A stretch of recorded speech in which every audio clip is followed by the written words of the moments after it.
check in with Peter King, Football Morning in America columnist. I think he leaves Wednesday for Frankfurt, Germany. It'll be Kansas City and the Dolphins. Phone calls, we'll get to those coming up as well.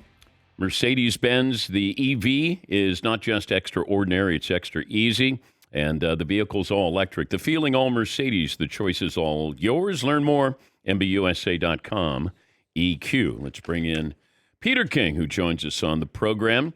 Pete, where do you want to start? What do you think the biggest headline of the NFL weekend is? Well, I don't want to start with Giants and Jets because the game set football back to 1919, which is a year before the NFL was invented.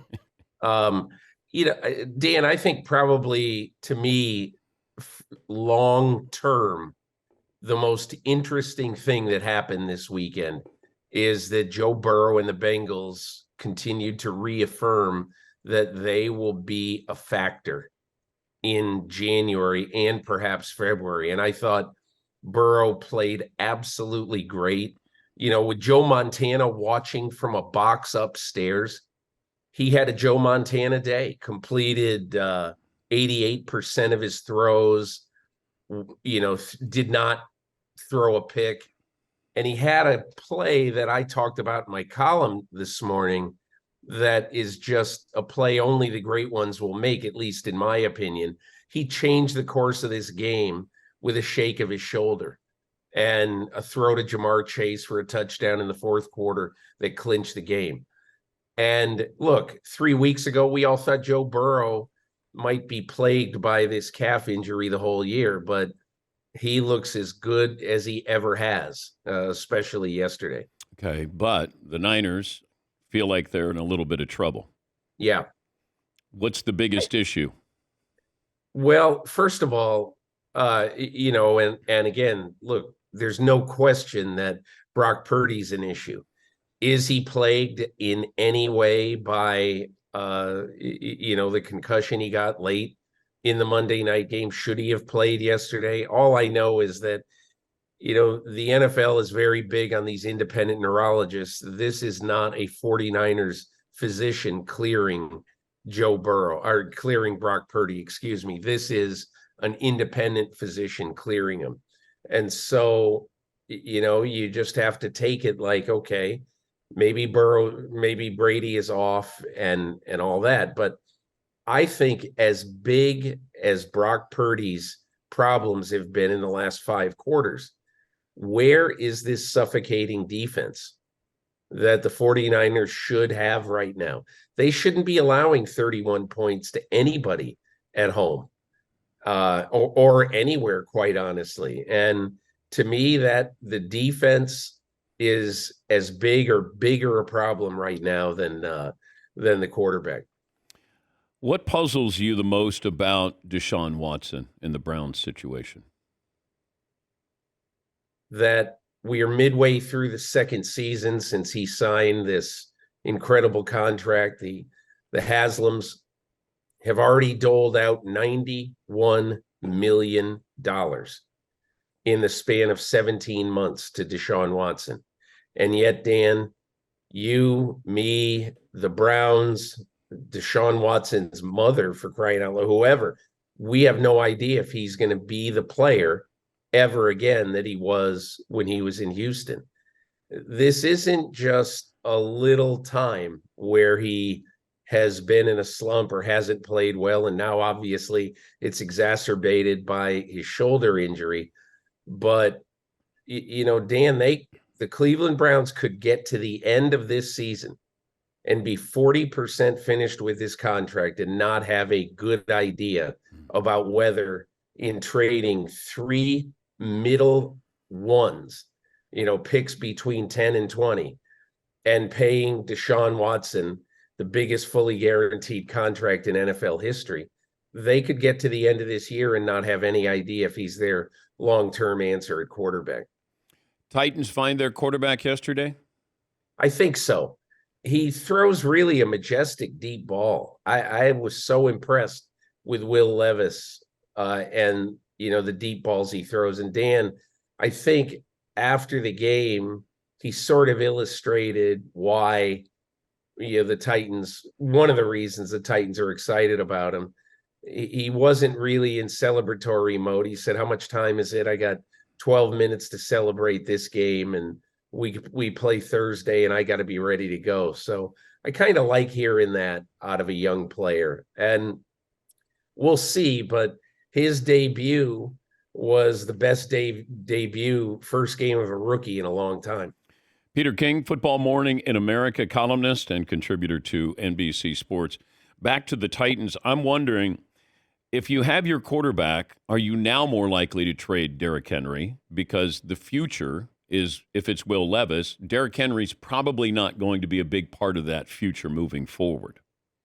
Well, first of all, Dan, Derrick Henry turns 30 in January, and it's highly unlikely that when he's a free agent this offseason that the Titans are going to pony up big money to keep him. Now, if he doesn't get any offers out there because nobody wants to pay big money to a 30-year-old running back, maybe he comes back to Tennessee. No bridges have been burned. But my only point about this is the Tennessee Titans, as of right now, are going to have 2 picks in about the top 110 of this draft in 2024. This is a team clearly in rebuilding mode, and they just don't have the volume and the quality of draft choices to make a big impact next year in April. So if I'm them, I would really try everything in my power if I'm Rand Carthon and Mike Vrabel to get a day 2 draft choice for Derrick Henry to go somewhere for the last 10 games of this season and maybe win a game or 2 for pick a team, Baltimore, Dallas, whoever has a running back need or a perceived running back need. But I would really be trying to move Derrick Henry. I don't know that Mike Vrabel is of the same mindset after he saw his team play well and win a game against a division leader yesterday.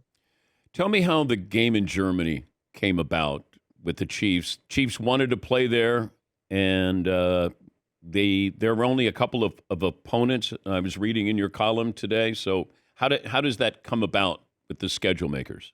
Well, a lot of people in the last couple of weeks have been saying, why in the world would the NFL export one of the 10 best games out of 272 on its schedule for 2023 to Germany, where it's going to be played at 9:30 in the morning, and the rating will not be as good as the game, let's just say. And, it's a very, very good question. You have to start with the fact, A, Kansas City wanted to play over there. B, the NFL, they had 9 home games. And so the NFL likes to schedule teams so that they can keep their 8 home games and then play their 9th home game internationally when they can do that. So this is a year that Kansas City has 9 home games. They had a terrific schedule at home. And, they've got Philadelphia at home, Buffalo at home, Cincinnati at home, and they had Miami at home. So when they went to schedule all of these games back in March, April, early May, they just said, wow, we got so many choices with the Kansas City Chiefs, but we do not want to export Cincinnati. It could be an AFC championship preview. We don't want to export Buffalo. They're already going to go over and play in London this year. And they really didn't want to have a Super Bowl rematch at 9:30 in the morning in Germany with Philadelphia. It really came down to 2 games, either Detroit or Miami. And I think that there was some thought inside the league that, listen, Detroit has earned its way into a richer schedule this year. And they took a chance. The NFL took a chance in scheduling Detroit for the opening game. And it turned out to be an incredible chance, for them, because it was a game for 4 quarters. The Lions won. It got a huge number. And now they'll go overseas, and NFL Network is jumping for joy to have this game. I know that there's NFL MVP odds, and it's always a quarterback, but the Offensive Player of the Year is not quarterbacks. Tyreek Hill, can you put him on the short list of MVP candidates. He's the leading candidate right now, according to DraftKings, for Offensive Player of the Year. Yeah, I think Tyreek Hill and A.J. Brown are both. First of all, Tyreek Hill, A.J. Brown, Christian McCaffrey, midway at the near the season's midpoint, are the Offensive Player of the Year favorites, I would think. And I think all of them could get some run in terms of the MVP as well. Dan, right now at this moment, I probably would take A.J. Brown for a very simple reason. You know, if you think about it, and I wrote this morning, do you realize A.J. Brown is on a 6-game run that is better than any 6-game run that Jerry Rice ever had? And, you know, so who knows if that continues? You don't have to vote for you don't vote for these things after 8 weeks of football. You vote for them after 18 weeks of football. And I have a feeling there's going to be a lot more clarity in 2 months than there is right now, when I think it's very muddled at the top there. When we have these standalone games, everybody has an opinion. There's a referendum on the Raiders or the Lions tomorrow morning. What do you think our referendum is going to be, either on the Lions or the Raiders? I think people will be asking, you know, I think the Lions are going to win this game. And if, as expected, the Lions do win this game, I think there are ways that you lose games that can look a lot different. And the way that the Raiders lost at Chicago, you know, to Tyson Bagent last week, that would really bother me. A second straight game like that, and I think there are going to be significant questions about Josh McDaniels moving forward. Great to talk to you as always, Pete. Safe travels to Germany. Hey, thanks a lot, Dan. Have a great day. And I look forward to hearing about the beer that you have over there in your column on Monday.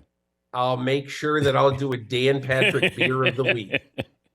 Thank you, Peter. That's Peter King, Football Morning in America columnist and NBCSports.com.